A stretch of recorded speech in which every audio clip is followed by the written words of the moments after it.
a estratégia aqui de mandar online no YouTube também. Aí, se vocês puderem fazer o teste. Sabe que a gente agora está com essa inovação toda, né? Façam o teste e já curtam o canal.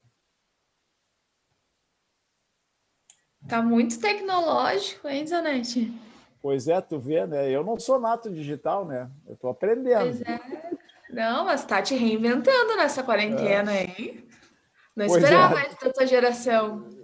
Diz a minha digníssima esposa, ó, está funcionando o YouTube aqui, ó.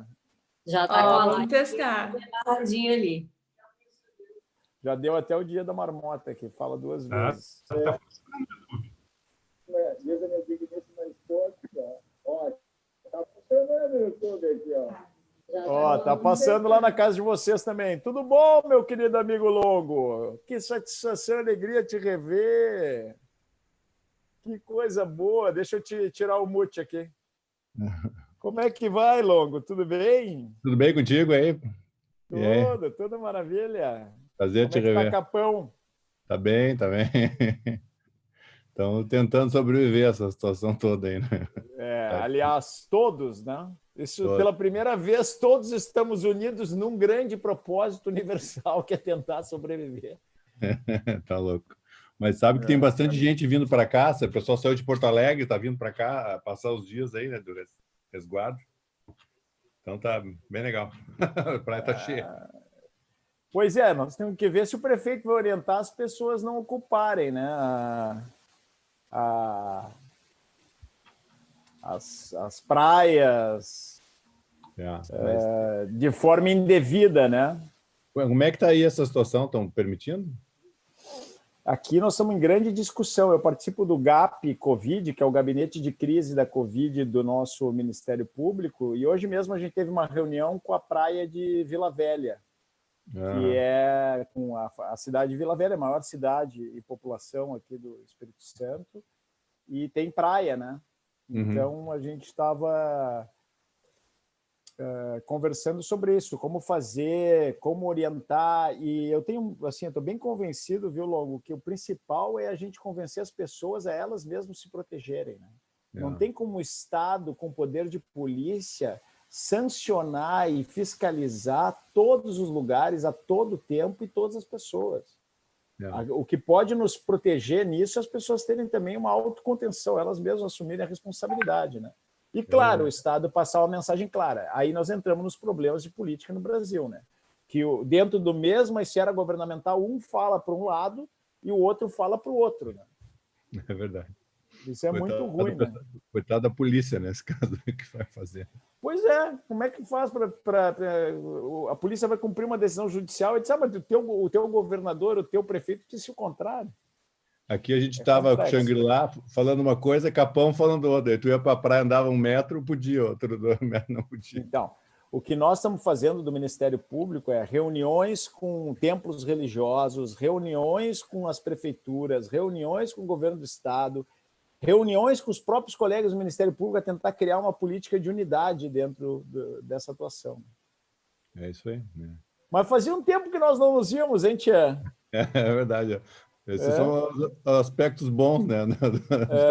Da tecnologia, tu vê, né? A gente está ganhando também. Deixa eu ver se o Daniel conseguiu acessar aqui.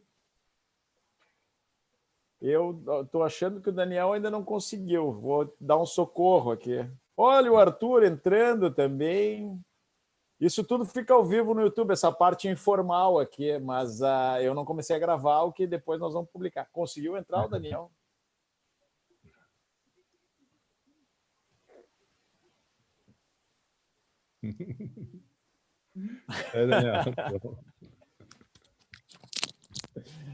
Olha que coisa boa, tia.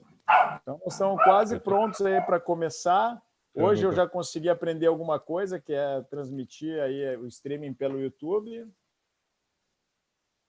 E é uma inovação dentro do nosso grupo de pesquisa, que permite que o grupo não se limite a 100 pessoas, né, que seria a nossa dificuldade normal aqui. Ravi, tudo bem, Ravi?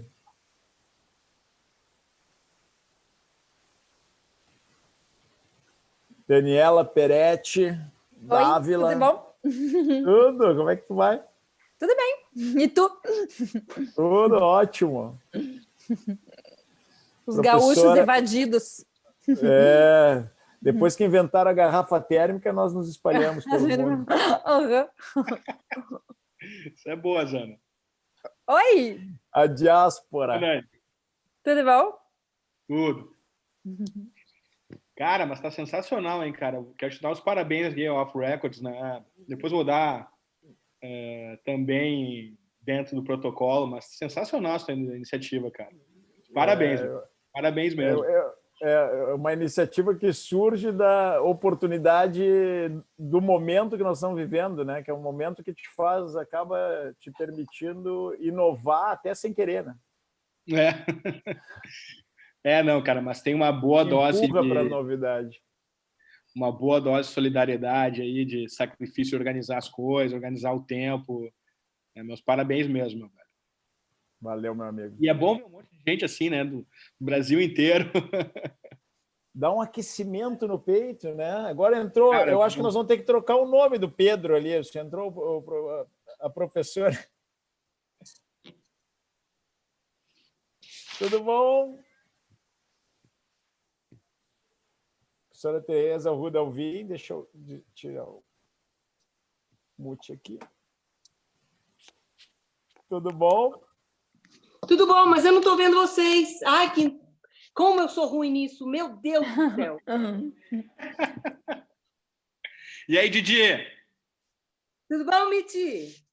Tudo, e contigo? Tudo bom, graças a Deus. Agora tem que ver onde que eu tenho que apertar aqui para ver vocês. Na hora de entrar, doutora, na hora de entrar tinha uma câmerazinha para habilitar. Sair e entrar de novo. Pois é. Eu tô te vendo, Didi. Está todo mundo te vendo. A gente está te vendo.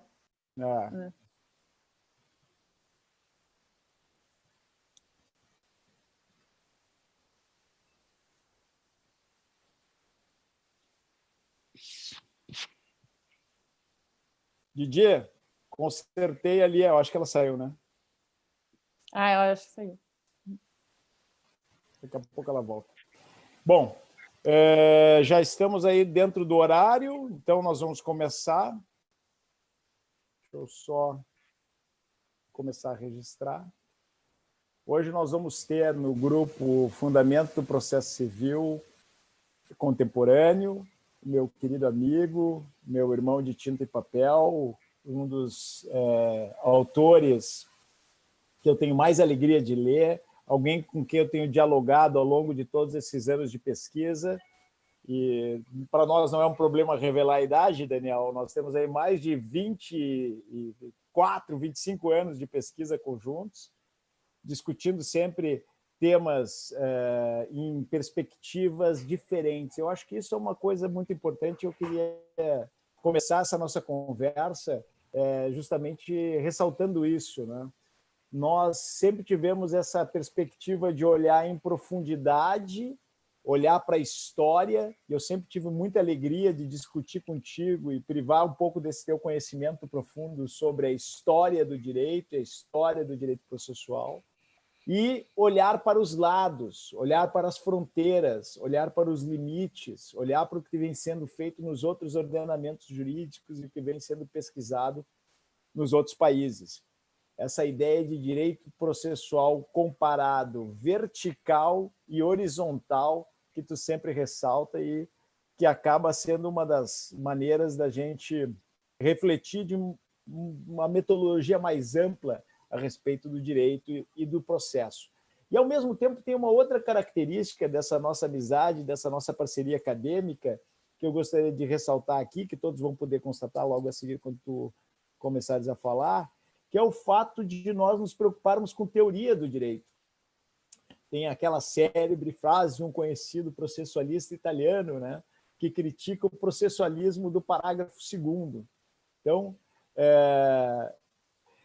nós sempre tivemos uma leitura muito atenta da dogmática jurídica, tanto é que grande parte da nossa produção e da nossa discussão intelectual começa a partir dos textos da lei, mas nunca nos limitamos ao texto da lei, nunca nos limitamos a uma visão de dogmática no sentido de mera interpretação do texto legal, mas também de construção de teoria do direito, que vai para além da teoria do processo, porque, afinal de contas, as coisas estão ligadas. Então, essas duas pontes de direito comparado, vertical e horizontal, e de preocupação com teoria do direito, eu acho que são as pontes que mais unem o nosso diálogo conjunto ao longo desses mais de 20 anos de debates e produção e leituras e reflexão. E eu não podia estar mais feliz do que te receber aqui hoje. Já fiz a minha declaração lá pelo Instagram, a mais emocionada. Aqui vou ficar um pouco contido, mas é uma alegria ter o nosso querido professor Daniel Mitidiero, líder do grupo de pesquisa Processo e Constituição da Universidade Federal do Rio Grande do Sul, entre nós. Vossa Excelência tem a palavra por até 40 minutos. Depois nós vamos fazer um debate com os colegas. Bem, então eu quero dar meu muito boa noite para todo mundo, mas é claro que eu preciso iniciar pelo início, e o início, como daqui um pouquinho eu vou dizer, é pelo Zanetti mesmo, meu querido amigo, é um processualista gigante, é a pessoa com quem eu venho aprendendo há mais de 20 anos e que me levou literalmente para a vida acadêmica. Então, realmente, se hoje, de algum modo, eu trabalho na doutrina e de algum modo posso falar sobre alguns temas, certamente lá na origem está o Zanetti, né? Eu preciso declarar isso, as nossas afinidades, como ele bem disse, vão da teoria do direito para o direito comparado, mas não só. Nossas afinidades começaram muito lá atrás, quando ele recém tinha lançado o mandato de segurança coletivo, eu não tinha nem me formado, e a gente começou a falar sobre o processo. Na verdade, eu comecei a encher mais o saco dele e ele me tolerava como um bom amigo. E depois de um determinado momento eu comecei a ter condições de conversar com ele, aí, enfim, se tornou um diálogo mesmo. Mas, sintomaticamente, Zanetti, queridos amigos, amigas, vejo tantas pessoas que eu conheço aqui, tantas pessoas que eu estimo muito, fundamentalmente eu conheci o Zanetti num lugar chamado Elo Perdido. Primeira vez que eu conversei com ele. O Elo Perdido era um lugar que tinha aqui em Porto Alegre, no Bonfim, no final dos anos 90, início dos 2000, e por circunstâncias da vida, a gente acabou se conhecendo lá. Ele era irmão mais velho de um amigo meu, enfim, foi uma coisa bem bacana e foi um dos encontros que marcou minha vida. Acho que a gente, olhando para trás, a gente consegue perceber os encontros que marcam a nossa vida. De modo que, para mim, é uma grande alegria, Zanetti, poder estar contigo ao longo da vida, caminhar contigo, olhar para o lado e te ver, olhar para trás e te ver, e olhar para frente e saber que tu vai estar lá também. Eu quero dizer que é realmente uma grande alegria e tu tem todo o meu amor fraterno, tu sabe disso. É uma declaração de amor para a gente abrir os nossos trabalhos. Eu queria saudar todo mundo que está aqui, na pessoa da professora Tereza. Não sei se ela está aí ainda, mas, enfim, quero deixar registrado que eu estou saudando todo mundo na pessoa da professora Tereza, queridíssima amiga, nossa líder no processo civil, uma das grandes pessoas que circulam no mundo inteiro e agregam muito para o nosso processo aqui e fora. Eu sei que eu falo também em nome do Zanetti quando eu faço a saudação à professora Tereza, a nossa querida Didi. Então, quero que todo mundo se sinta saudado na pessoa do Zanetti e da Didi. Bom, eu tenho 40 minutos para falar. Eu, na verdade, queria destacar com vocês 6 grandes passos, né? O Zanetti me propôs falar sobre fundamentos do processo civil comparado e, de algum modo, unir 2 trabalhos que eu fiz. Um já foi publicado em 2018, né? A Justiça Civil da Itália ao Brasil, de 700 a hoje, que originariamente é uma tradução de um livro de década de 80 do professor Tarufo, e que eu acabei agregando notas de comparação com o direito brasileiro na evolução do direito brasileiro. Então, esse seria um primeiro spec assim, da nossa conversa, o primeiro mote, talvez, da nossa conversa, La Giustizia Civile. E depois um trabalho que eu terminei agora, nessa quarentena, a quarentena acaba ajudando a gente a produzir um pouquinho, que é também uma tradução de um livro do Hazard e do Tarufo, um livro clássico de 93, American Civil Procedure, em que eu também fiz a atualização do direito americano de 93 para cá e fiz a comparação com o direito brasileiro.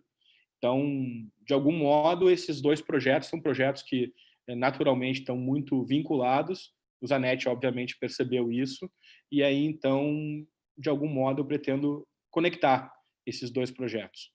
E eu pretendo fazê-lo, basicamente, a partir de 6 passos. Então, uma primeira ideia é falar um pouquinho sobre o mapa, afinal de contas, como é que eu trabalho com comparação. Logo em seguida, eu quero falar dos guias, né? Afinal de contas, quem é que pode nos ajudar aí nessa tarefa, né? Os curiosos que nos ajudam nessa tarefa aí de nos levar pelos caminhos da vida.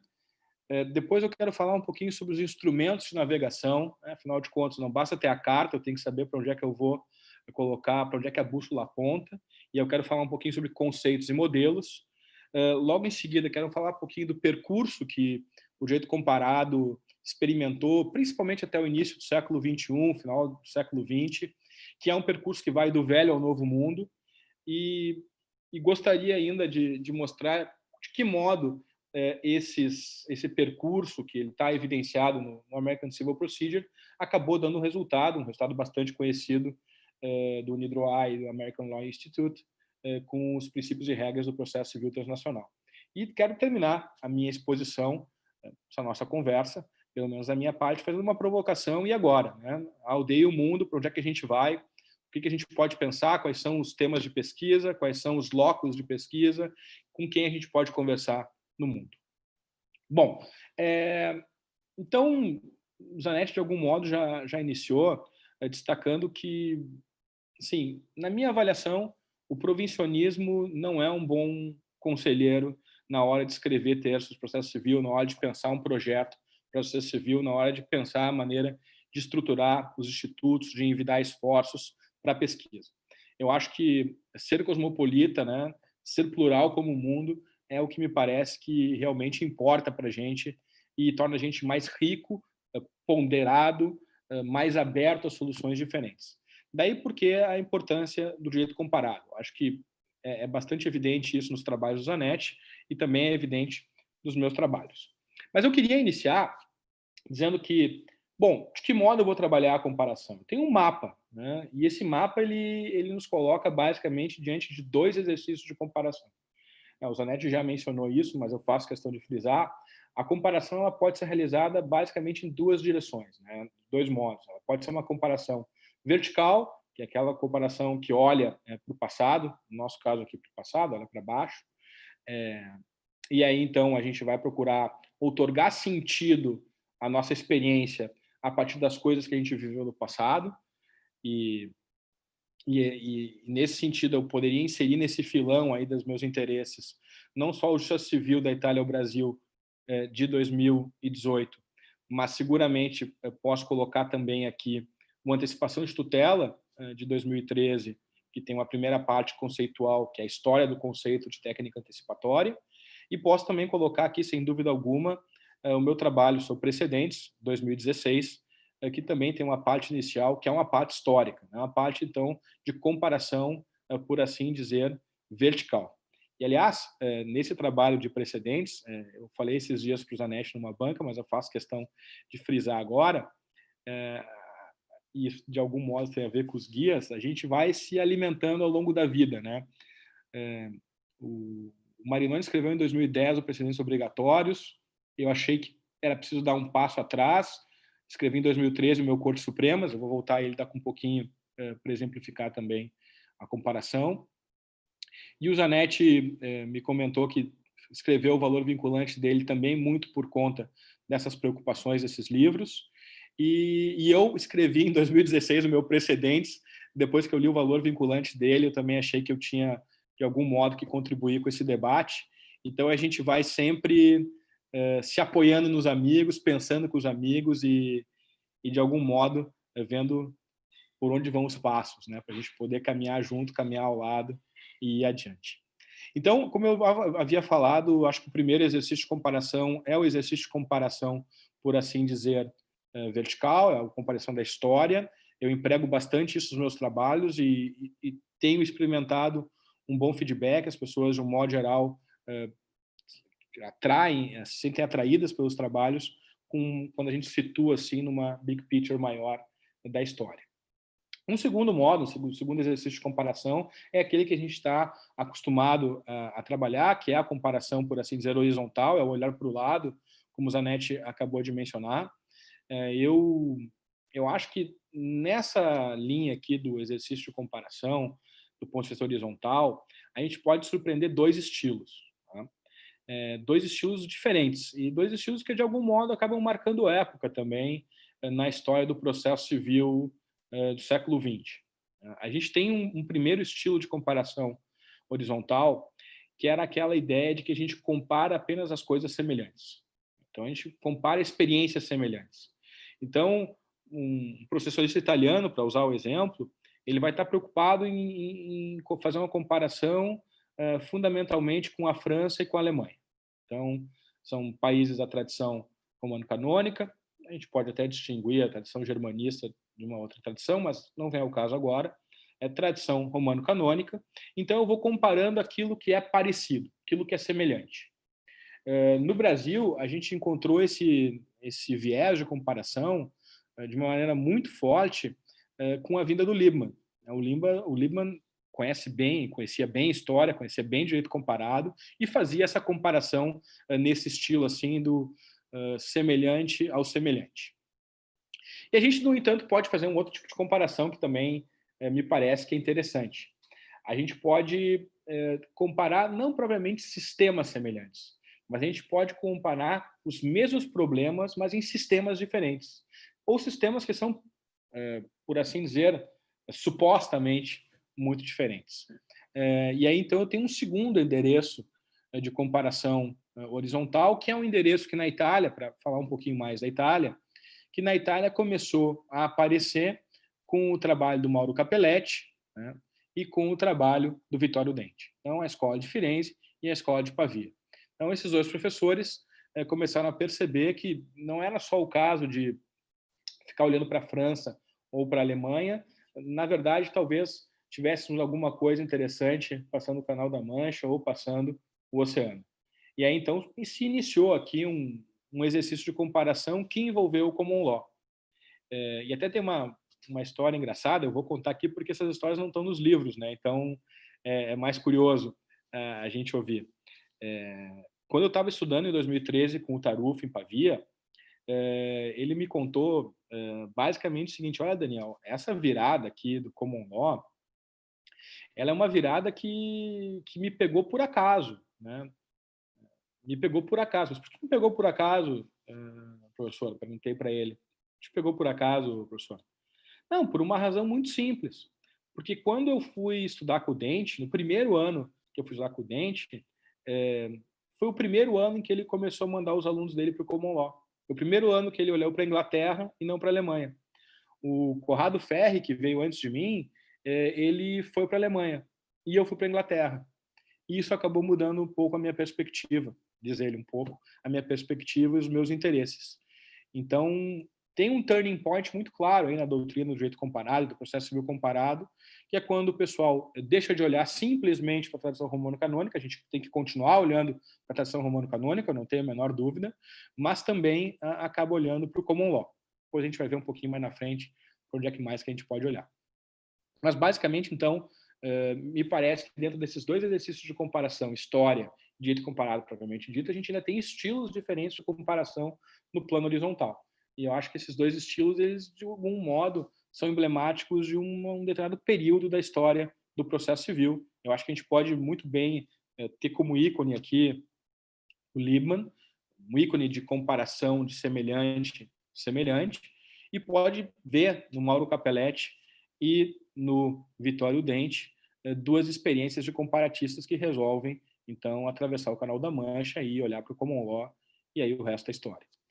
Bom, eu acho que vale a pena a gente fazer todos esses tipos de comparação, né?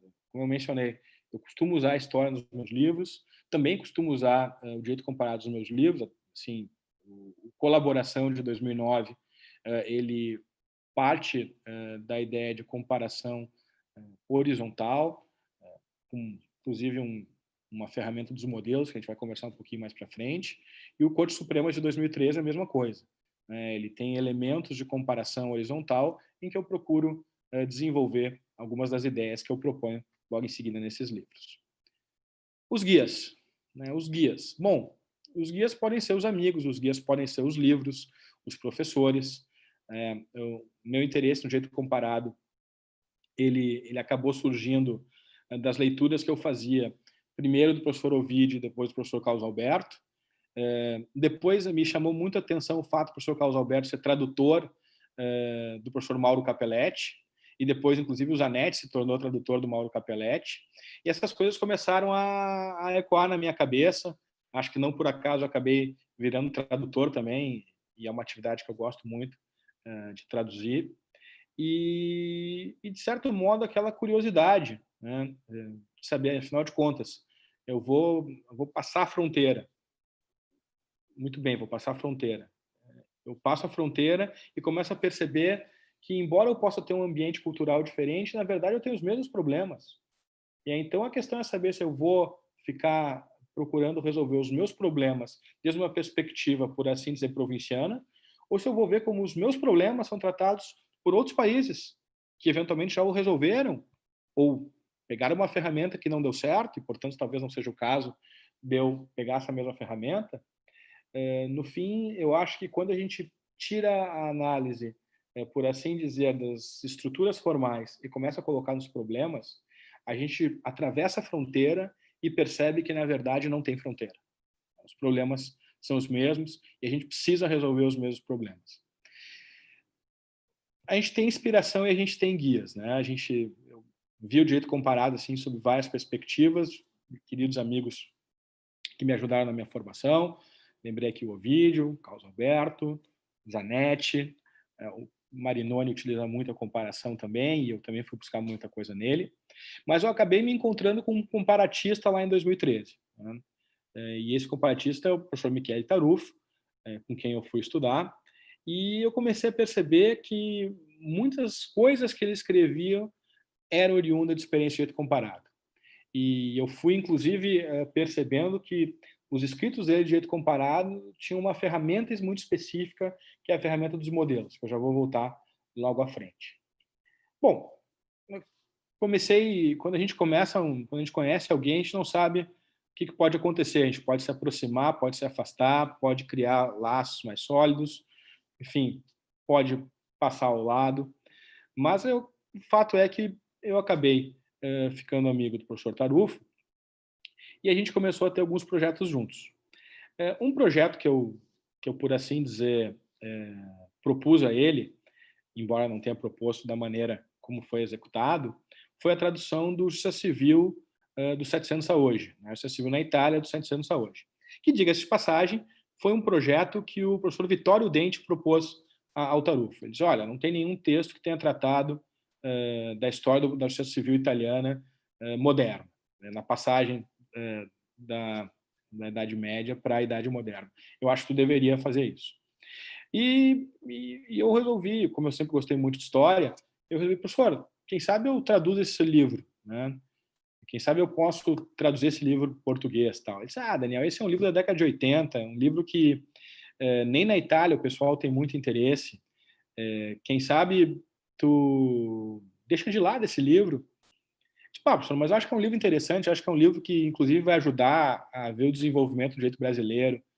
Aí ele disse assim, não, mas então, quem sabe a gente faz o seguinte, quem sabe tu faz uma comparação histórica com o direito brasileiro. Então, tu faz o Justiça Civil e faz um capítulo à parte, depois vem a ideia das notas, mas faz um capítulo à parte, refletindo sobre aquilo que estava acontecendo no Brasil enquanto eu relatava os períodos da Itália. Eu digo, melhor impossível, né?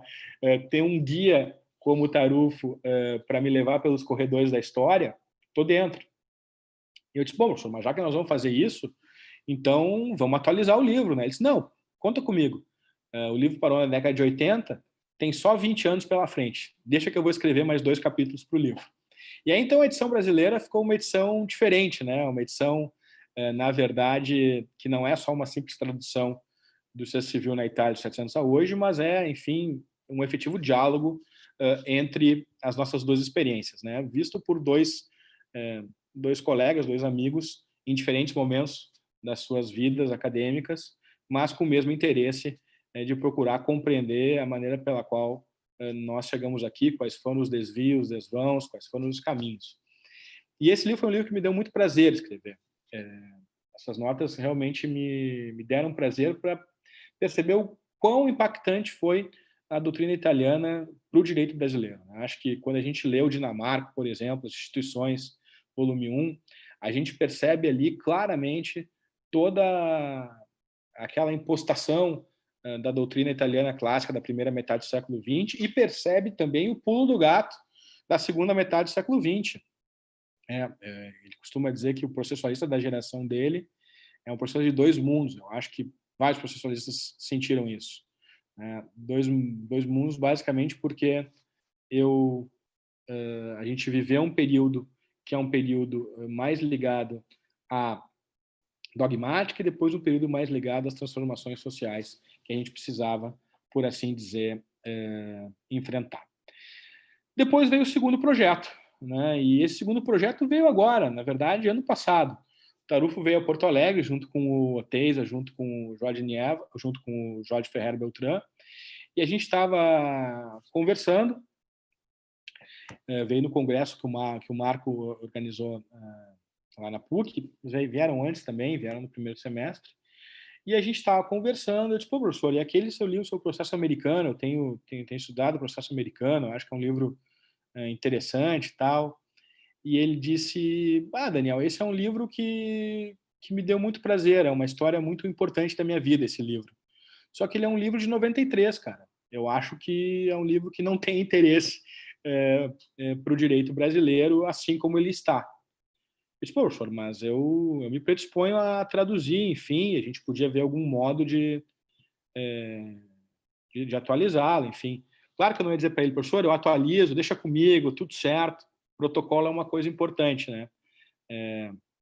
Eu disse: não. Eu disse assim: professor, eu posso traduzir e a gente vê algum modo de fazer uma atualização. Eu posso fazer notas do jeito brasileiro, comparado e tal. E aí ele me sugeriu: não, Daniel, então, se tu vai fazer comparação com o direito brasileiro, se tu acha que tem espaço para isso, então, quem sabe tu já aproveita e faz também a atualização do direito americano de 93 até hoje. Eu digo: vamos lá, vamos adiante. E aí, então, eu fiz a tradução e essas notas, comecei em abril do ano passado, terminei agora em abril, mandei para a editora. E o meu guia agora não é só o Tarufo, mas é também o Geoffrey Hazard, que sempre teve uma ligação muito estreita com a civil law e muito estreita também com a Itália, né? O Hazard, ele recebeu não só o Tarufo nos Estados Unidos, mas recebeu também o Angelo Donde. A gente vai falar um pouquinho depois sobre ele também, sobre o Angelo Donde nos Estados Unidos, e sempre foi alguém que pensou para além das fronteiras, né? O Tarufo tem uma...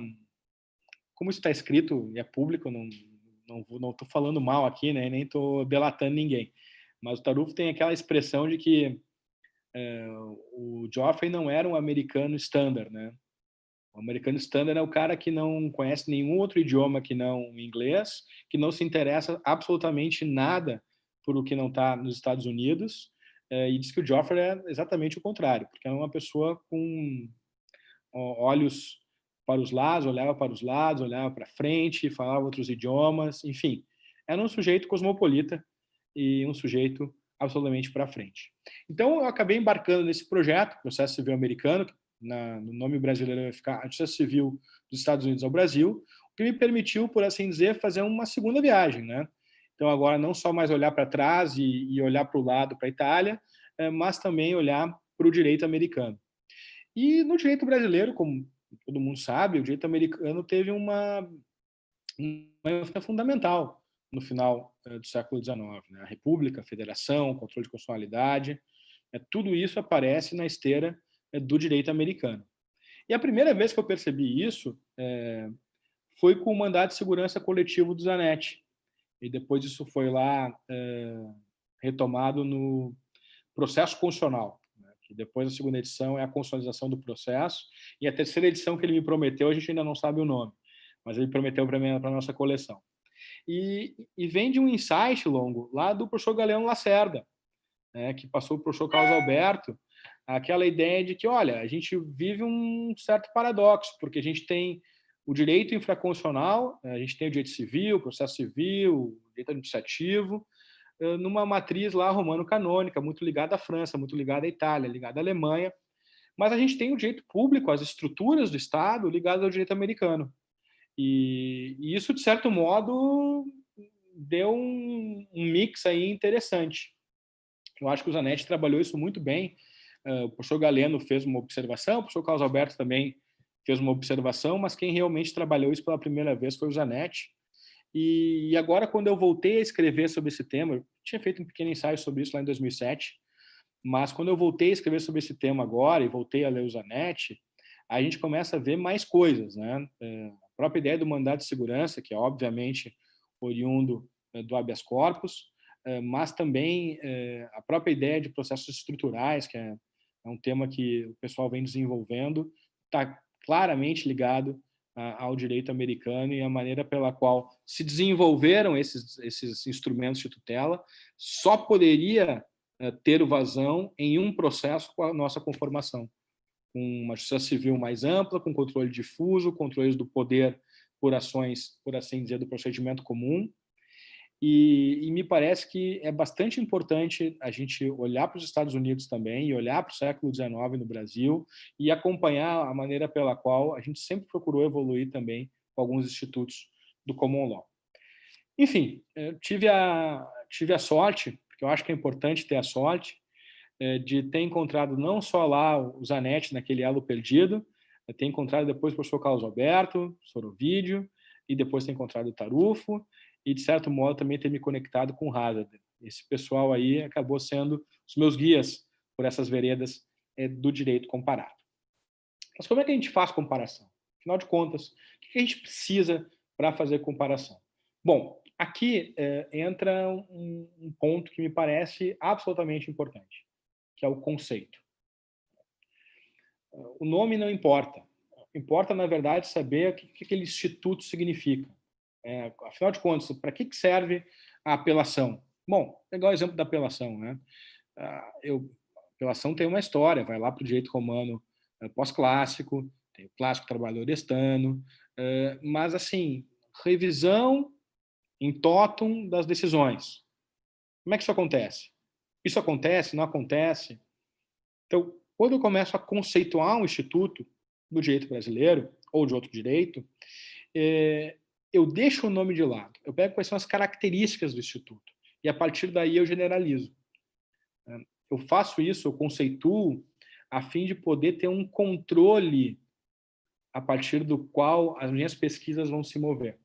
Então eu posso não achar propriamente, vou dar um exemplo de um livro que eu estou escrevendo agora, eu estou escrevendo sobre reclamação. Então eu posso não ter propriamente lá reclamação em nenhum ordenamento jurídico. Mas eu tenho que saber que a história da reclamação está lá, por exemplo, na doutrina dos poderes implícitos, que tem um caso julgado lá nos Estados Unidos, lá no século XIX. É de lá que vem a reclamação.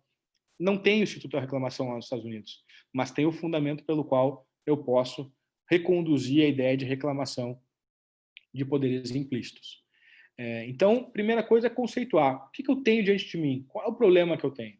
Bom, então, se esse é o problema e as pessoas resolvem com um martelo, bom, muito bem. Então, eu vou ver quais são os martelos que estão à disposição dos outros ordenamentos jurídicos. E o problema que eu tenho é o prego. Agora, se eu variar o problema, preciso variar o instrumento. Por que eu estou dizendo isso?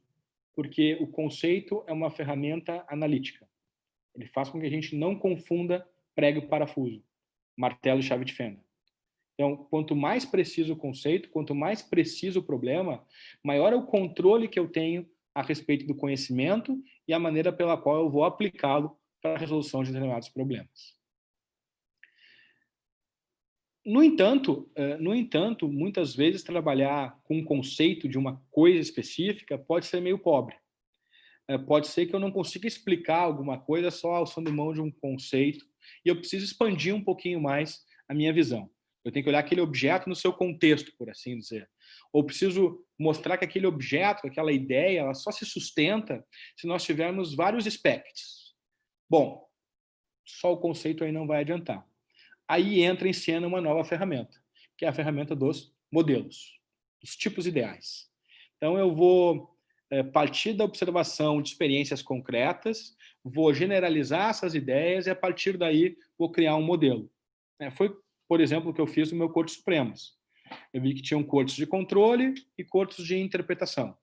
Cortes que geram jurisprudência, cortes que geram precedentes. Muito bem. Eu podia ter falado que era corte de controle e corte de interpretação, mas resolvi colocar outro nome, modelos cortes superiores e cortes supremas. Se a gente lê o livro, e eu dou o livro só como um exemplo, a gente vai ver que eu várias vezes menciono a Corte de Cassação francesa, a Corte de Cassação italiana, menciono a Suprema Corte americana. Eu vou mencionando esses tribunais para, afinal de contas, fazer um quadro a respeito de o que é o modelo. Mas eu não teria como conceituar especificamente uma dessas cortes e querer, de algum modo, generalizá-la. Eu precisaria de vários specs. Daí a ideia dos modelos. Tipos ideais que partem da generalização, da observação de determinados elementos de um dado ordenamento em relação a um instituto. E para que serve um modelo? Eu acho que aqui também a gente tem uma coisa bastante importante. O modelo tem a ver com um objetivo essencial do direito comparado. Um objetivo absolutamente essencial do direito comparado. Para que a gente estuda direito comparado? Bom, alguns autores ou algumas pessoas podem imaginar que o direito comparado é um requinte, né? É aquele verniz de erudição, que o sujeito sabe o direito comparado para mostrar que conhece idiomas, que viaja pelo mundo, que tem um monte de livro. Bom, talvez seja isso, talvez para muitas pessoas seja isso. Mas eu acho que o principal interesse do direito comparado mesmo é promover a reforma das instituições. Ou seja, que a gente tenha condições de propor coisas novas, de fazer evoluir o direito, né? No nosso caso, fazer evoluir a sociedade civil e evoluir o projeto. Eu acho que esse é o grande ponto que a gente pode aproveitar o direito comparado. E a ferramenta do modelo aqui é absolutamente imprescindível. Porque quando eu monto o modelo, eu consigo controlar mais ou menos o quanto eu me aproximo ou o quanto eu me distancio daquele modelo ideal. Mais uma vez aqui eu posso recorrer ao livro de Cortes. Projetei, por assim dizer, aqueles dois modelos, modelo de corte de controle, modelo de corte de interpretação, e mostrei que em um dado momento da história o Supremo e o STJ estavam mais ligados a cortes de controle e é necessário impulsioná-los em direção ao modelo de cortes de interpretação. De modo que, se eu vejo o direito comparado como uma ferramenta para a reforma das instituições, a utilização dos modelos permite um maior controle deste movimento que eu espero com a aplicação do direito comparado. O percurso, né? Acho que, de algum modo, o percurso ele está evidenciado, por assim dizer, nesses dois livros, né? No Justiça Civil e no American Civil Procedure. É um percurso que vai do velho ao novo mundo. Percurso que vai do velho ao novo mundo. E eu poderia dizer, tranquilamente, que se uma das marcas do século XX, da primeira metade do século XX, foi o comparar aquilo que é comparável, comparar aquilo que é parecido, que é semelhante, e a marca da segunda metade do século XX foi justamente essa marca do começar a comparar civil law com common law, eu poderia dizer que esse modo, esse percurso, ele, por assim dizer, se esgotou. Esse percurso ele se esgotou e deu um rico fruto, né? E é um fruto que, aliás, acabou vindo do trabalho do Hazard e do Taruf, né? Em 93, quando eles terminaram o American Civil Procedure, eles disseram assim, nossa parceria deu certo, o livro é sucesso, foi traduzido no Japão, na China, tinha pedidos de tradução nesses lugares, é um livro informativo, eu acho que ele consegue fazer uma ponte entre dois mundos, mas e agora? O que a gente vai fazer? E aí, então, se iniciou naquele momento um projeto mais amplo de fazer comparações de princípios. Quais são os princípios que são aplicáveis, por assim dizer, transordenamental? Treinei essa frase, não vou conseguir dizer agora. Transordenamental. Melhorou assim. Treinei de espelho, mas não deu certo. E aí, então, surgiu a ideia dos Principles and Rules of Civil Procedure. Primeiro foi uma iniciativa do American Law Institute. Está indo muito bem, Daniel, está indo muito bem. Está indo bem? Está indo ótimo. Então, obrigado, Zana. É muito importante o teu apoio. Não só para sacanear o cara, né? Então, esse percurso do velho ao novo mundo acabou gerando esse fruto, que foi gerado primeiro no American Law Institute, de, afinal de contas, ver quais são os princípios que, por assim dizer, arquitetam, né, fundam o processo civil entre civil law e common law.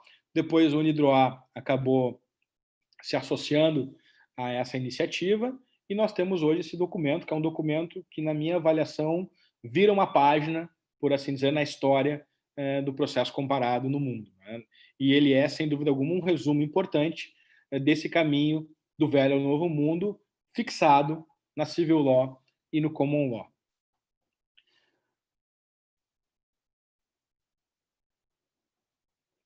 Mas o que mais que a gente pode fazer?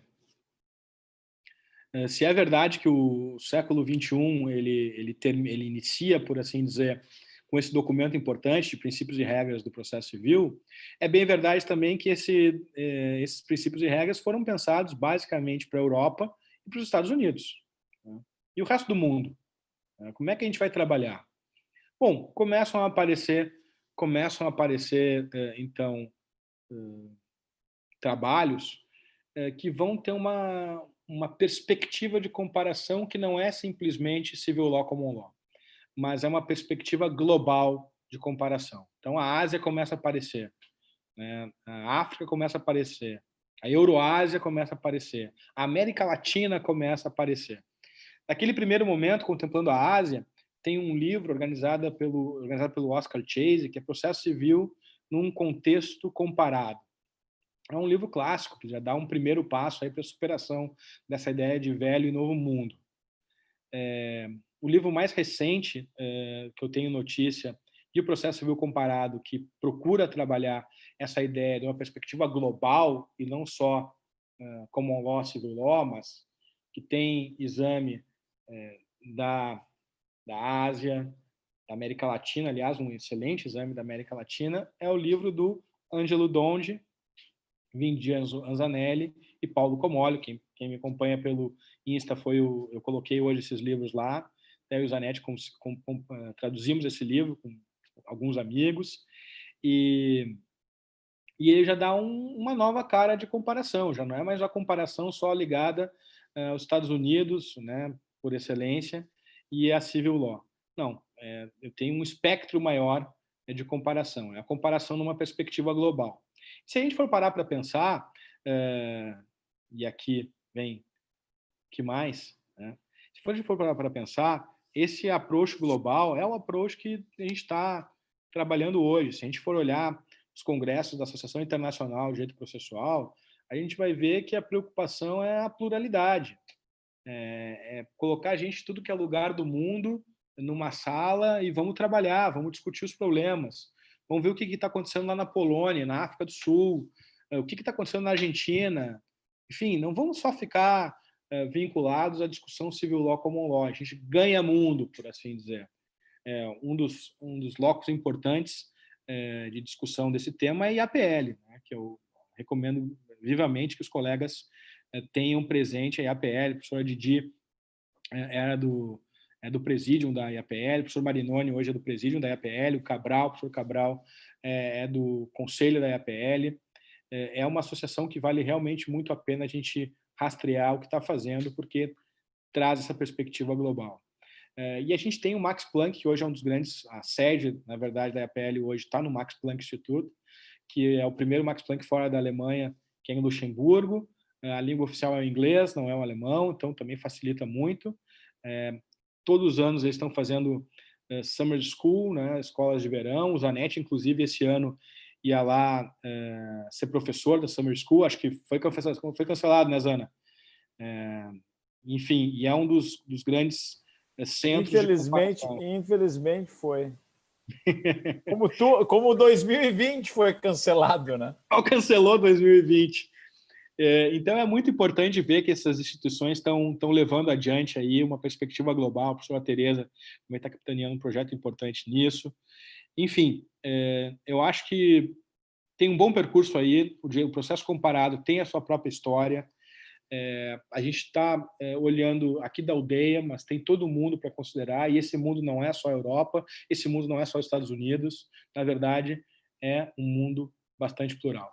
Eu quero agradecer mais uma vez ao Zanetti por ter me convidado para a gente fazer esse bate-papo, agradecer a todos vocês, todas vocês que estão aí escutando. Realmente fantástico ver o quanto a tecnologia pode nos aproximar e o quanto a amizade e o carinho pode nos prender. Muito obrigado. Sensacional, meu amigo Daniel. Não poderia esperar menos de ti. Eu nem sabia que dava para fazer isso, Maria Angélica, de palminha na tela, mas achei ótimo. Valeu, Maria. Agora eu botei o pessoal todo aí para te dar uma visualizada. A gente agora está com a lotação total da sala, 100 pessoas, quer dizer, não teria como ter mais espaço aqui. As pessoas que não conseguem acessar, vocês podem distribuir o link do YouTube. Mas eu vou dar uma passada aqui, Daniel, para te ver as pessoas que estão te assistindo. Vamos lá. Até o Vitor de Paula Ramos, nosso querido amigo Klaus, a Fernanda da UFES, muita gente aqui, Humberto Santa Rosa, gente que está acompanhando o grupo já há algum tempo, o Rossano, que foi o meu aluno há pouco tempo, quase uns 20 anos. Tem um pessoal legal aí nos assistindo. E a Rogéria Dotti, a professora Tereza, a Gisele. E é muito bom ter todos vocês aqui para discutir esse tema, que é um tema tão importante, porque nos faz refletir em profundidade sobre o nosso direito processual. Eu, Daniel, não sei nem como te agradecer tu ter preparado essa aula, que parece leve e suave, mas eu me lembro sempre daquele disco, The Miseducation of Lauryn Hill, né? Em que ela começa o disco que é um pouco falado, dizendo, olha, para vocês parece que eu estou tocando naturalmente, mas exige um esforço enorme por trás dessa música aqui, por trás dessa sonoridade. Eu tenho que ter toda uma preparação de anos de trabalho, de pesquisa, uma atenção especial com cada detalhe e muito, muito, muito amor. Agora é minha vez de fazer declaração de amor, né? Eu te amo, Daniel. Eu também, Zana. Coisa boa, coisa boa. Eu tenho milhares de coisas aqui que a gente poderia perguntar. Aqueles que quiserem fazer algumas perguntas pelo chat, se quiserem fazer perguntas ao vivo, nós vamos abrir. Se a professora Tereza quiser falar, fica à vontade. Nós todos aqui estamos nesse espaço de convivência justamente para dialogar e tentar extrair o máximo aí dessa oportunidade que é ter o Daniel conosco. Eu vou tentar fazer, Daniel, uma ligação entre duas partes da tua fala que eu acho que podem ser interessantes para que a gente explore. E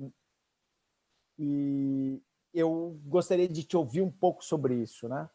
Me parece que, em uma certa medida, quando a gente trabalhava no passado, naquela versão mais tradicional do direito comparado entre semelhantes e semelhantes, e a gente fazia, como tu bem citaste, o Liebman era um grande comparatista nesse estilo de comparação, a gente fazia uma genealogia, uma arqueologia dos conceitos.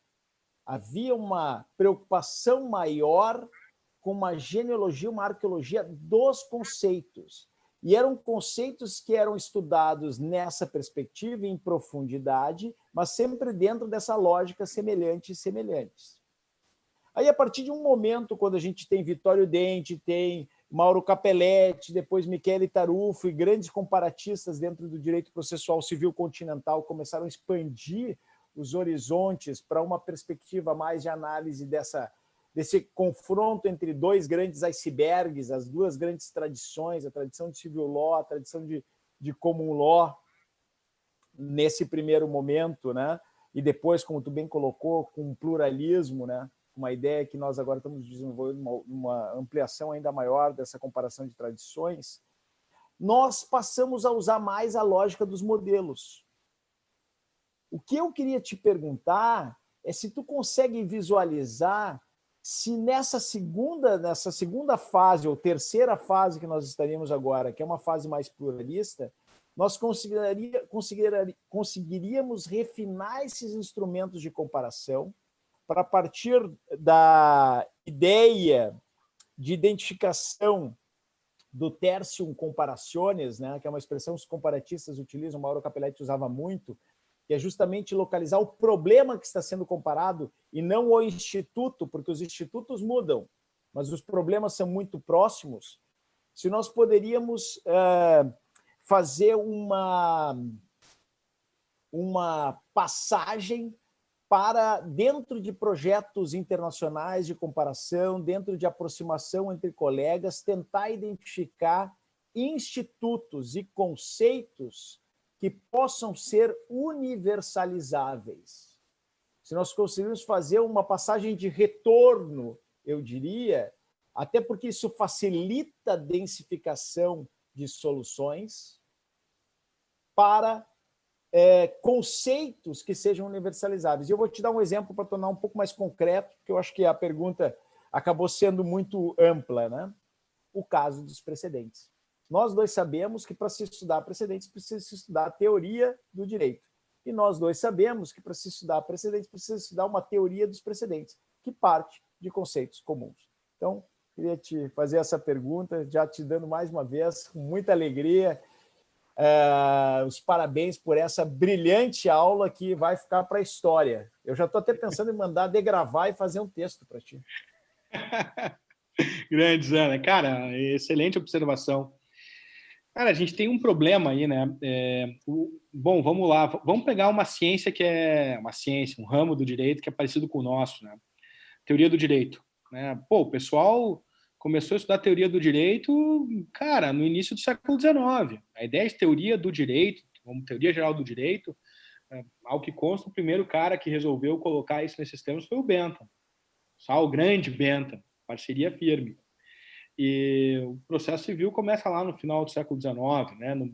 Assim, na teoria mais radical no início do século XIX.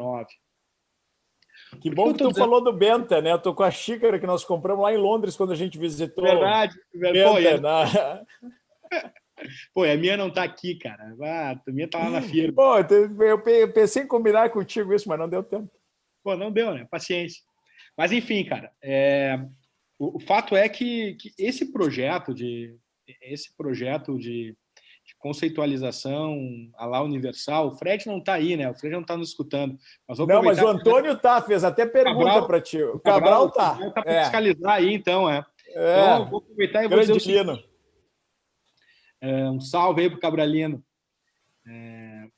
Eu acho basicamente duas coisas, né, cara? Assim, esse projeto de conceitualização em termos de universalização é um projeto setecentista, né? A gente sabe bem, e ele aparece com essa marca iluminista, racionalista, com já herança do iluminismo, né? Mas com racionalismo de querer, por assim dizer, ter a razão do mundo, né? Vamos procurar nos guiar por um só conceito. Eu acho, sinceramente, que essa empresa é uma empresa muito difícil em termos de processo civil comparado. E o exemplo que tu deu, tu sabe muito bem que não é um melhor exemplo, né, velho?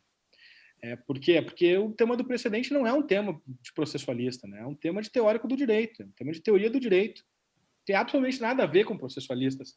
Foi um acaso a gente estar trabalhando esses temas.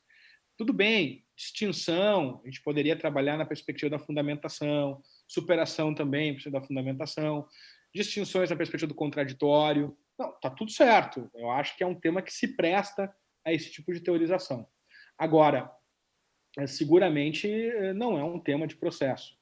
E não sendo um tema de processo, ele viabiliza esse nosso diálogo muito mais aberto, né? Porque é um tema de teoria das normas, um tema de fontes do direito. Eu tenho dúvidas, cara, se a gente vai conseguir chegar ao ponto da conceitualização. Eu acho que a gente vai ficar no ponto dos problemas comuns. Eu acho que a tendência é a gente pegar blocos de problemas, construir a partir de blocos de problemas grupos de trabalho e esses grupos de trabalho vão procurar identificar os problemas e a maneira pela qual cada ordem jurídica, cada um dos institutos acaba trabalhando aquilo com seus conceitos próprios. Eu diria assim, se nós não estamos mais dentro, talvez, de uma perspectiva de modelos, talvez a gente pudesse evoluir os modelos, a gente está, no mínimo, na perspectiva das sacolas.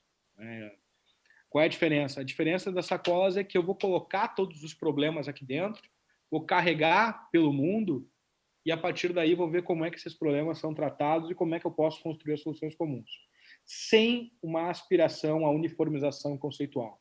Eu acho muito difícil a gente fazer isso. Vamos pegar um exemplo óbvio, né?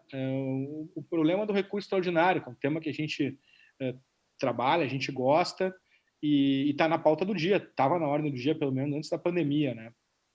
Se a gente for pegar o CPC francês, a gente vai ver que o recurso em cassação é visto como um recurso posterior ao trânsito em julgado. Portugal, a mesma coisa. Então, os recursos extraordinários, como dizia o Barbosa Moreira, na tradição continental, normalmente são recursos posteriores ao trânsito em julgado. Tem uma história específica sobre isso, não vem ao caso a gente falar sobre isso, mas tem um porquê. No direito brasileiro, justamente pela virada, e olha que coisa interessante, pela virada para os Estados Unidos, a gente não conseguiu dar um nome para o recurso extraordinário. O recurso para o Supremo Tribunal Federal, quando o Supremo Tribunal Federal se transforma em Supremo Tribunal Federal, deixa de ser o Supremo Tribunal de Justiça do Império, tinha um recurso nominado. E como é que a gente colocou o nome de recurso extraordinário? Olhando para o direito argentino, que tinha copiado exatamente o mesmo modelo americano. E aí a palavra recurso extraordinário, na verdade, porque era um recurso que não estava nos estados. Pulava. Assim, o problema é o mesmo. A gente interessante, porque o problema do federalismo processual que eles têm e que nós tínhamos num primeiro momento, mas que depois nós abandonamos em 34. Que a gente conseguiu se livrar, né? Na minha avaliação, conseguiu se livrar, porque seria péssimo para o Brasil ter competências estaduais em termos de processo. Mas, enfim, o que eu acho mesmo, velho, é que a gente tem que trabalhar em termos de modelos e pode evoluir para o modelo das sacolas. Né? Eu acho que a gente pode colocar um monte de problema dentro, um monte de gente e sair pelo mundo caminhando. Eu gostei da resposta porque ela preserva a ideia de complexidade. Eu acho que esse tema da complexidade no processo é um tema importante e preserva também alguns aspectos particularistas inelimináveis de qualquer ordenamento jurídico. Sobre isso, né? Só complementar aqui, porque a gente já teve experiências de leis uniformes, né? Lá no início do século XX, a Lei Uniforme de Genebra, títulos de crédito. Depois, alguns projetos de código modelo eram códigos modelo uniformizantes, né? E essas coisas não dão certo. Eu acho que é melhor a gente circular com os problemas embaixo do braço e preservar no máximo possível as soluções, ciente de como os outros ordenamentos trabalham desses temas. Desculpa te interromper, mas só porque para não perder... Sem problema. Eu vou preservar aqui 2 pontos da tua resposta, que depois, se a gente tiver tempo, a gente pode explorar no futuro, porque eu vou te fazer a pergunta que o Cabral te fez e até deixar depois ele falar um pouco, se ele tiver com vontade de colaborar aí com a gente nesse debate. O Cabral te perguntou o seguinte: hoje, nós estamos mais próximos da Itália em termos comparados ou dos Estados Unidos? O Cabral não é fácil, cara. O Cabral não gosta da Itália. Não sei por quê, cara. O cara tem o nome de Antônio. Brincadeira. Ele podia ter te perguntado se a gente estava mais próximo da Itália ou da Alemanha. Ele quis fazer uma pergunta para te deixar mais à vontade. Ele está dentro do tema, entendeu? Aí o lobby é muito forte, né? Cabral, brigadão, velho. Brincadeiras à parte, sabe que Cabral é amigo do coração também. Olha, sinceramente, a gente tem muitos elementos do direito americano entre nós. Muitos elementos, né? O controle, o judicial review é realmente um elemento fundante do direito brasileiro. Eu não vou ficar falando sobre república, presidencialismo, federação, esses temas não interessam agora, mas o simples fato de a gente ter uma justiça civil em que não há contencioso administrativo é um elemento central na organização do Poder Judiciário, nos aproxima mais dos Estados Unidos. O fato que, a partir daí, eu tenho instrumentos que viabilizam o controle do poder numa ação, por assim dizer, ordinária, de procedimento comum, é um traço essencial do direito americano que nós trouxemos e que é muito importante e obedece àquela lógica, né, de centralização da democracia pelo indivíduo, do exercício do poder pelo indivíduo contra o Estado, contra o governo, na terminologia americana. Nós temos o processo coletivo que, embora tenha vindo pela Itália, é de inspiração americana, tu bem sabe, e cada vez mais partilha um pedaço dos Estados Unidos, um pedaço agora da Europa, com outros instrumentos que vieram no Código de 2015. De algum modo, a gente tem a lógica de instrumentos de dever de prova, o Vitor deve estar por aí também escutando, atirando o fato de que eu tenho produção de prova... Vitor, que teve brilhante participação nesse grupo, hein? Deixa eu registrar aqui. É importante. Obrigado, gentileza. E aí, Vitão? Para falar aqui uma coisa que vai ser do agrado do Vitor, eu discuti com ele esses dias isso. Eu acho que eu não posso dizer propriamente que eu tenho uma Discovery no Brasil, porque o processo da Discovery é um processo conduzido pelos advogados, né, nos escritórios dos advogados, não é na sala, não é na sede do juízo, não é mediante juiz, mas eu tenho instrumentos que são importantes, que eu posso assemelhar à Discovery, a própria produção antecipada de provas sem urgência pode ser assimilada à Discovery. Posso pensar em deveres de prova, que nessa essência aproximar com a Discovery. Eu tenho uma estruturação da justiça civil que está ficando mais parecida com os Estados Unidos, e a Suprema Corte, o modelo de cortes supremas é um exemplo evidente. Tenho processos estruturais, que é um tema que também vem dos Estados Unidos. Enfim, nós temos muitos elementos do processo americano, mas com um detalhe que eu acho que é importante registrar. Nós herdamos um instrumental conceitual muito importante da Itália. Eu acho que nós temos uma cultura processualista muito importante. Essa cultura processualista faz com que a gente tenha boas condições de trabalhar com os conceitos e colocando em cima dessa cultura americana, dessa cultura italiana dos conceitos, uma pragmática americana de resolver problemas, eu acho que é uma coisa que tende a render excelentes frutos no futuro. Em síntese, eu diria que a gente está bem próximo do direito americano. Eu achei a resposta muito boa, Vitor. Nós temos que anotar, né? E aí começar a trabalhar essa ideia, viu, Daniel? Essa ideia de que talvez a perspectiva do direito comparado é uma perspectiva tão dinâmica que nos mostra algo que, por exemplo, o Patrick Glynn fala no livro dele sobre tradições jurídicas, que as tradições estão em permanente movimento, que as tradições não são estáticas, que as tradições estão em movimento.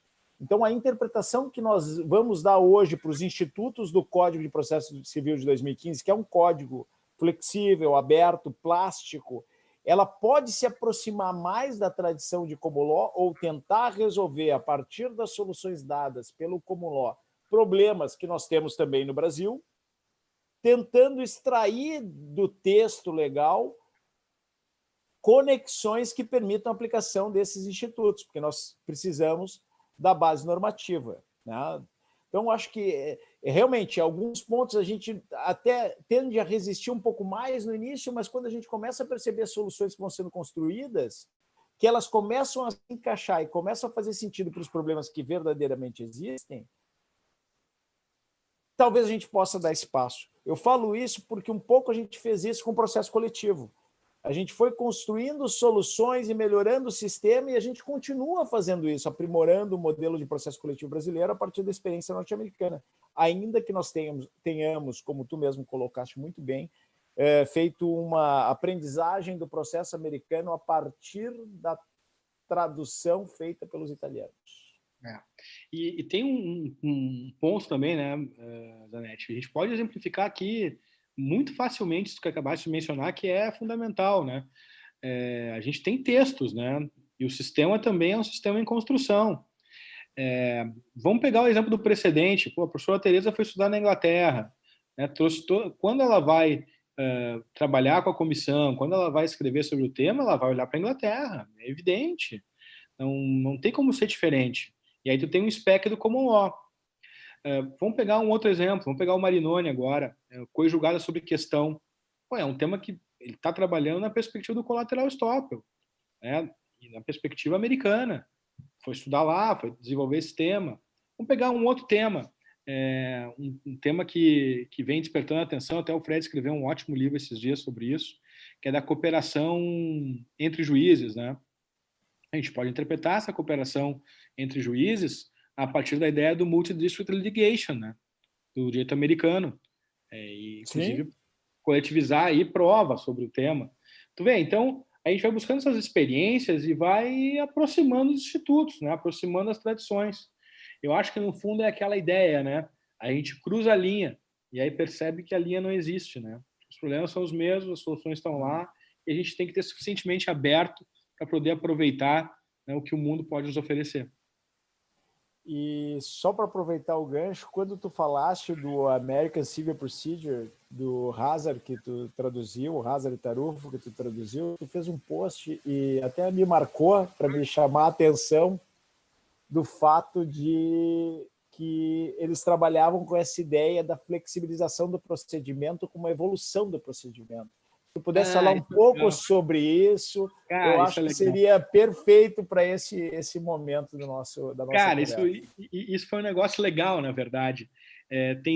Sim, o pessoal faz frases ótimas, né? Na verdade, são duas frases que me marcaram, cara, né, dessas linhas assim que a gente acaba conversando, né? Enfim, essa foi uma... O que aconteceu? As regras do processo civil federal de 38, no fundo, elas representam a conquista do common law pela equity. Vamos colocar assim. Eu sei que eu estou sendo um pouquinho... Agora estou sendo um pouquinho mais para iniciados, mas, enfim. Basicamente, a gente tinha o sistema de common law de equity. Em 38, em termos do processo civil, o processo civil da equity acabou vencendo, por assim dizer. E Discovery, por exemplo, é um instituto clássico do processo civil da equity, que acabou sendo, na fusão lá com o common law, acabou vencendo. Bom, e qual era a principal regra da equity? A principal traço da equity era a flexibilidade, era a mobilidade. Então, a regra do processo civil é o caminho para a sua flexibilização. E quando eles terminam o primeiro capítulo lá do American Civil Procedure, é isso que fica. As regras do processo civil do common law foram conquistadas pela equity. E aí eu fui ler um texto daquele que eu acho que foi o primeiro comparatista civil law common law, que é o Robert Venice Miller. O que a gente conhece dele muito é os princípios formativos, que foram traduzidos para o espanhol, com um prefácio do Couturi, circulou muito aqui no Brasil. É um texto de 45, 50, não me engano, mas o original é da década de 20. E ele tem um livro sobre a história do trial no direito americano. Ele vai dizer, olha, qual é a lei da vida, qual é a lei do processo? A lei do processo é a que vai da rigidez à flexibilidade. Essa é a lei do processo. Que é justamente a ideia de que se eu fosse traduzir em termos de processo civil americano, seria a regra que vai do common law à equity. E é interessante, aí vem uma segunda frase, que vem do Dente, que era alguém que conhecia bastante common law também, ele escrevendo sobre a história do processo civil de conhecimento na Itália, ele também vai dizer algo que, no fundo, é a mesma coisa. Ele vai dizer o seguinte, que a história do processo civil de conhecimento é a história da sua permanente transformação em processo de execução. A ideia é essa. A história do processo de conhecimento é a história da paulatina transformação em processo de execução. Essa frase do Dente. E, no fundo, foi isso, né? O modelo de 73 era um modelo que separava cognição e execução. E a primeira coisa que se aconteceu foi implodir esse modelo colocando tutela provisória, né? Antecipação de tutela no processo de conhecimento. Antes de tu continuar, que eu tenho certeza que tu vai falar disso, eu queria marcar esse ponto, porque esse ponto eu considero fundamental de compreensão no momento que nós discutimos o novo Código de Processo Civil de 2015, que tem procedimento comum, mas não tem mais procedimento ordinário. A ideia do procedimento ordinário, eu queria te ouvir sobre isso. A ideia de um procedimento ordinário que tem como parâmetro de perfeição e de máxima garantia a cognição plena e exauriente é abandonada pelo novo código, que fala até em circuitos, a exemplo da estabilização da tutela antecipada antecedente.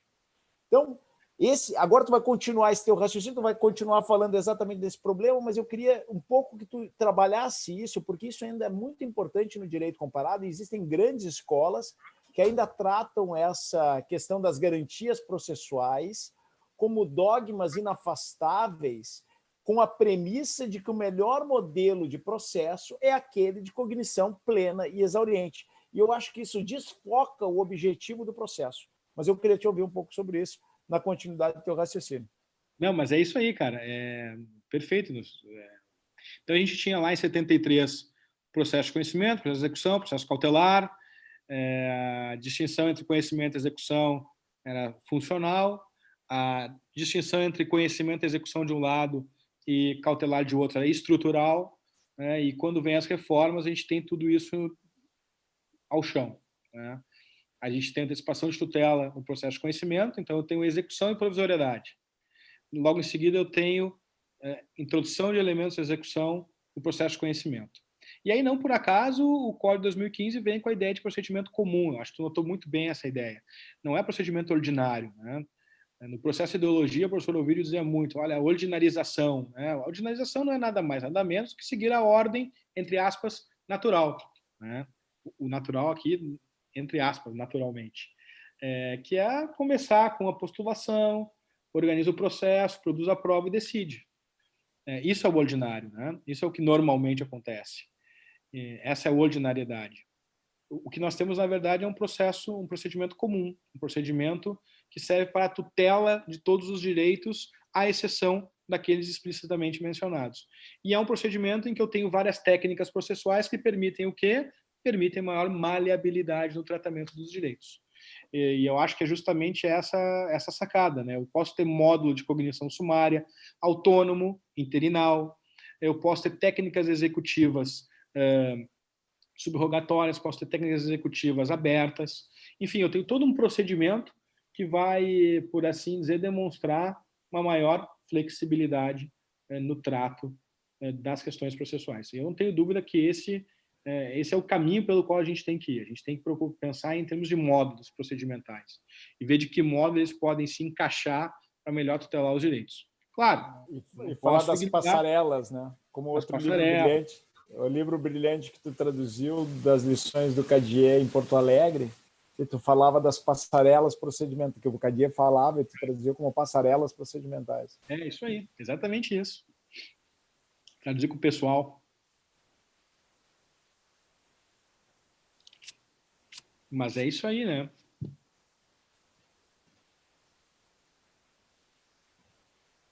Tem algumas outras perguntas, mas eu acho que tu já respondeu essas que estão por aqui. Não sei se alguém, a Maria Angélica aqui lembrou o vídeo, né?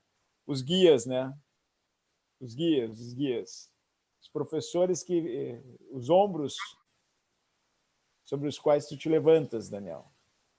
E eu acho que isso é uma coisa super importante, se eu puder terminar, pelo menos a minha participação, lembrando isso.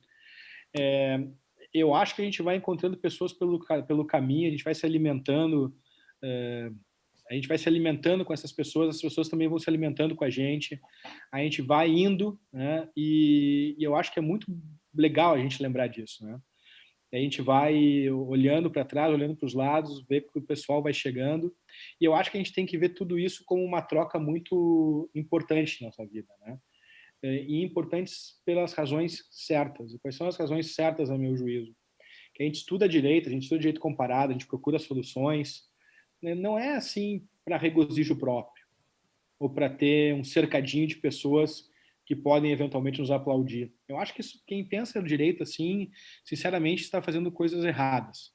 Eu acho que a verdadeira tarefa de pensar, a verdadeira tarefa de estudar e debater é procurar pensar soluções para os problemas, que a gente possa evoluir socialmente, evoluir a nossa justiça civil, ouvir com atenção o que os outros têm a dizer, ponderar as críticas que a gente recebe e procurar, enfim, propor soluções que não atendam ao nosso interesse, ao interesse X, Y ou Z, ou que consigam, no seu geral, congregar diferentes ideias que foram pensadas de boa fé, vindo ao bom em comum, de onde quer que seja, mas que representem as melhores versões daqueles institutos que a gente está trabalhando. Acho que ter professores, ter colegas, ter amigos que se dedicam ao mesmo tema, aos mesmos temas, permite esse enriquecimento que é, assim, sem precedentes.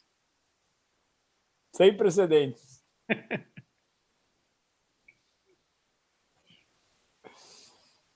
A Maria Angélica precisa depois me ensinar a fazer essas palminhas, que eu gostei demais. Eu queria agradecer, Daniel, a tua participação e espetacular. Foi uma aula brilhante e foi muito agradável ter ficado esse tempo todo discutindo contigo aqui, conversando esse tema. Queria agradecer a presença da professora Tereza, dizer que sou um fã incondicional e adoro estar contigo, sempre aprendo muito e sempre é muito bom te ter conosco. E não sei se alguém mais gostaria de falar, alguém mais gostaria de deixar alguma palavra final, alguma pergunta ainda para o professor Daniel. Nós estamos nos aproximando do final, tem um tempo mais ou menos aqui de 1h45, 1h50, era mais ou menos o que a gente tinha pensado, né? 1h35, 1h30, que era mais ou menos o que a gente tinha pensado. E eu fico até um pouco emocionado de dizer que nós temos que terminar, Daniel, porque tá bom demais conversar contigo aqui. Foi uma alegria enorme. Eu tenho sempre dito nessas nossas conversas, e quando eu termino eu falo sempre sobre isso, e sempre repito a mesma frase. E o que eu tenho dito é que nós, como cientistas, um pouco até para escudar isso que tu acabou de dizer, e por nós estarmos na mesma rede de pesquisa, na Procnet, estarmos sempre procurando esses temas e compartilhando esses temas conjuntos, que a pesquisa deixou de ser algo feito em uma torre de marfim, algo isolado no mundo, um pensador sozinho.